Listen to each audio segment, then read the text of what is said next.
Alright guys, mapagpalang araw sa inyong lahat. Meron tayong isang reaction video dito kay Rob Trip. At panoorin po natin yan. Ito ay isang kay Trillanes sa files drug smuggling complaint versus kay Representative Rodrigo Duterte and Vice President Sara Hasban. At ito ay isang former President Senator Antonio Trillanes Deporta nag-file ng illegal drug smuggling complaint against Davao City Representative Pulong kay Duterte and Attorney Manases Carpio, husband of Vice President Sara Duterte, at the Department of Justice last July 31. Alright, panoorin po natin na itong ang pagpapile ni Attorney Trillanes and other further ado.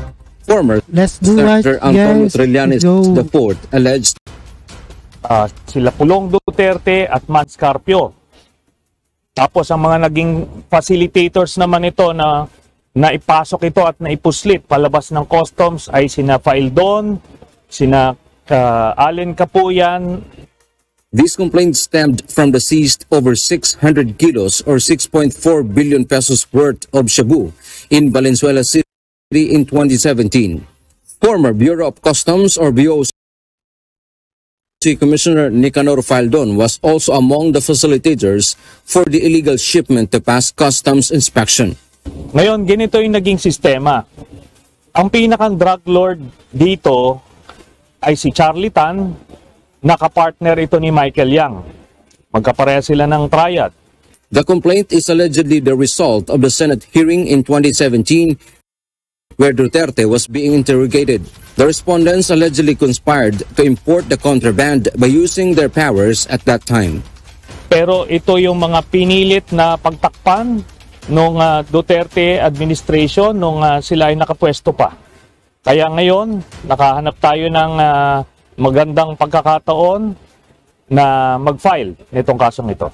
Meanwhile, Representative Pulong Duterte said that he welcomed the complaint filed by Trillanes. It would be the local court in the country that will hear the issue and not through social media.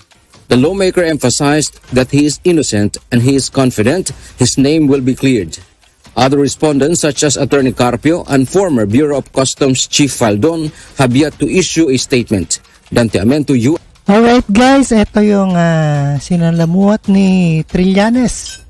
Nag-file smuggling complaint sa versus kay Representative Duterte at kay Vice President Sara Hasban. At maraming salamat sa panonood at pagkikinig dito kay Rob Trip. And see us again sa ating reaction video.